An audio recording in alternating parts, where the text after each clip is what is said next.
Hi, it's Ike from Groovy Entertainment. Today we got another book to read for you. Today, book 101 Dalmatians for 1985. So let's get started.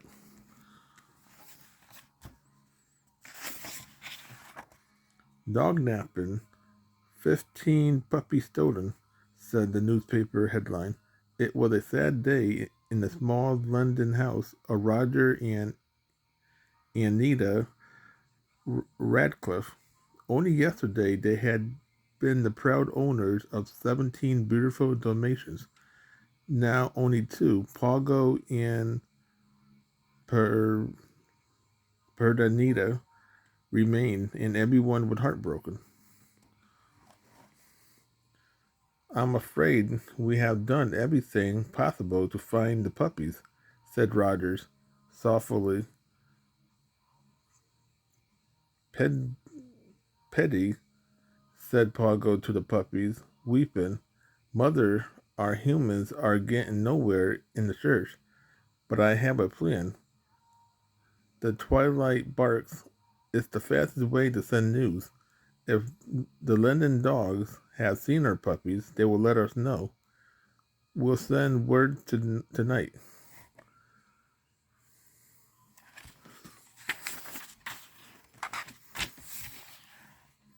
When the Radcliffe took Pingo and Pertonita to the park that evening, Pogo barked the alarm. He waited for an answer. Then he barked the news of the stolen puppies and asked for help.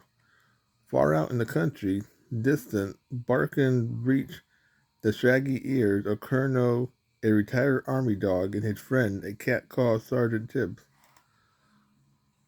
15 puppies, the strange Sergeant Tibbs. That's odd. I hear puppies barking down at the old deserted DeVille mansions the other night. Let's go have a look. The two friends made their way through the snow. They saw smoke coming from the chimney of the old house.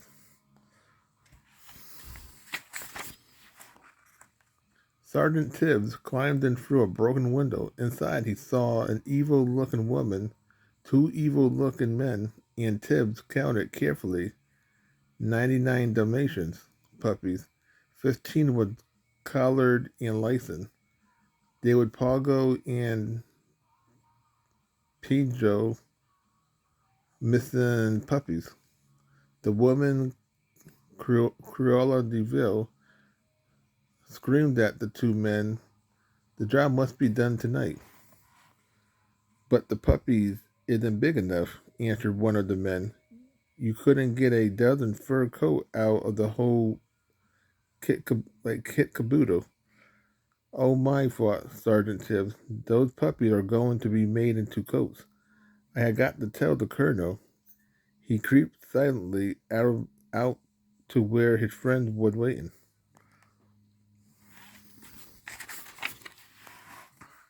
The colonel immediately sent a message that the puppies had been found. When the message reached them, Pogo and Peta, Pedita leaped out of an open window and ran to the restroom. Meanwhile, Tibbs went back and to help the puppies. He urged them to escape one by one through a hole in the door, but the last puppy yipped as he squeezed through, and the evil men came to investigate. Pongo and Pedita had been following and barking the direction all night. Now at a crossroad, Pongo was stopped by the colonel, who stood nearby. Quickly, their trouble, he said, and Pongo and Pedita raced on toward the mansion.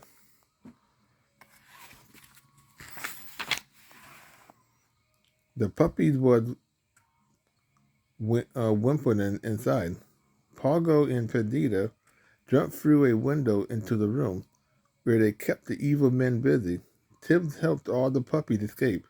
Then Pongo and Pedita ran out and followed the trail to a warm barn. They were soon surrounded by their puppies. All 15 of wait, all 15 of you here, asked Pongo. Then he noticed that the barn was filled with dozens of other puppies. 99 of you, gasped Pogo. Most of you was bought here at the pet shop, said one puppy. That Cruella de Vil wanted to make spotted coats out of us. The colonel warned that the Dalmatians that the evil men was coming toward the barn. All the dogs stormed out of the back door in a way.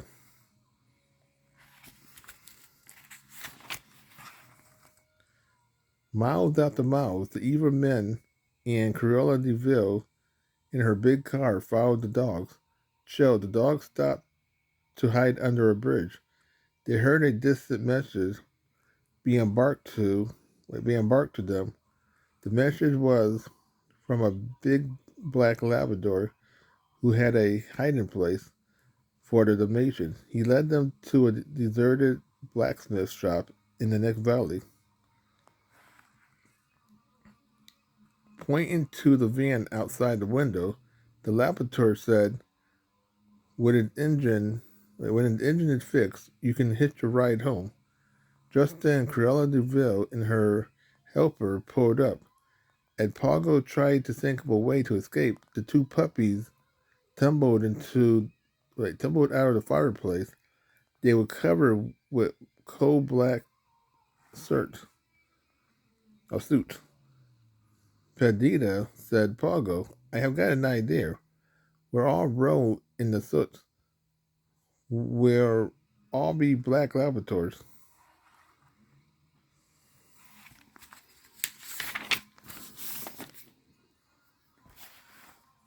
The puppy rolled in the soot. Pogo and Perdita joined them. Hurry, urged the Labrador. The van is almost ready to leave.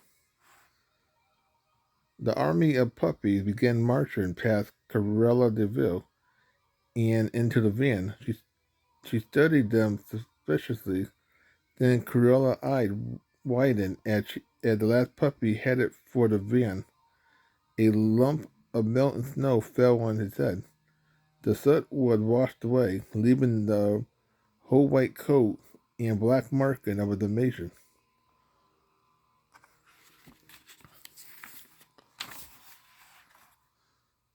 It can't be helped, Cruella screamed. She called her helper. The puppies are in that van. The van was already moving with the last puppy in his mouth. Pogo leaped from the tailgate. Perdita pulled him and the puppy to safety. Cruella wanted to follow the van. She tried to turn her big car around in the narrow valley street, but her helpers were blocking the way. We made it, Pogo said happily, but his happiness was not to last. Although the drivers were driving fast, Cruella had caught up. She pulled up along the van and tried to force it off the road. Crazy driver, shouted the van driver. What are you trying to do?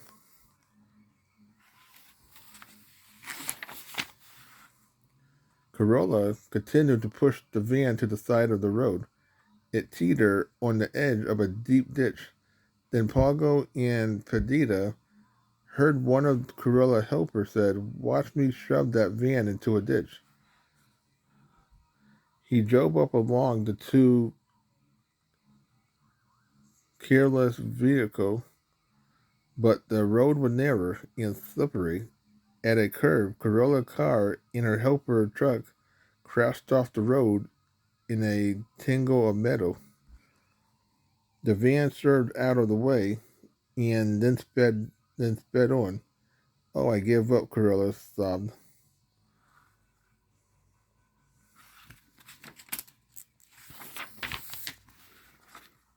Back at the Radcliffe house, Roger and Antonia was sad. Even though it was Christmas Eve, they missed their beloved Dalmatian.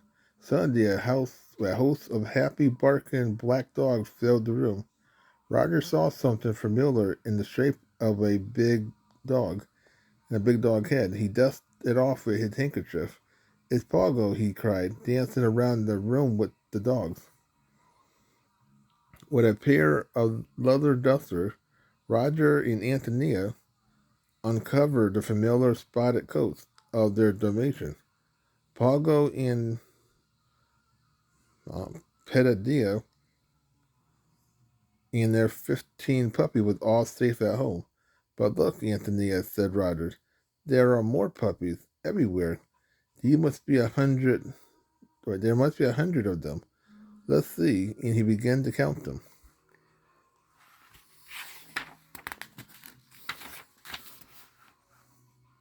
101, Dalmatian, Rogers said when he had finished.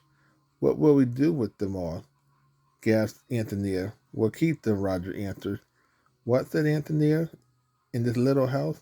Roger picked his way through the puppies to the piano.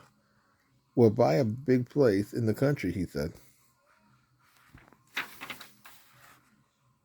Then Roger began to play and sing. We have a Dalmatian plantation, I say, a lifelong vacation, complete resignation to sweet relaxation and play. Our new population is no combination. We have enough money for. We have a Dalmatian plantation where our population can roam. In this location, we love our plantation home. So that was 101 Dalmatian from 1985. If you like, subscribe, share, and comment, have a good review day with another video coming out real soon.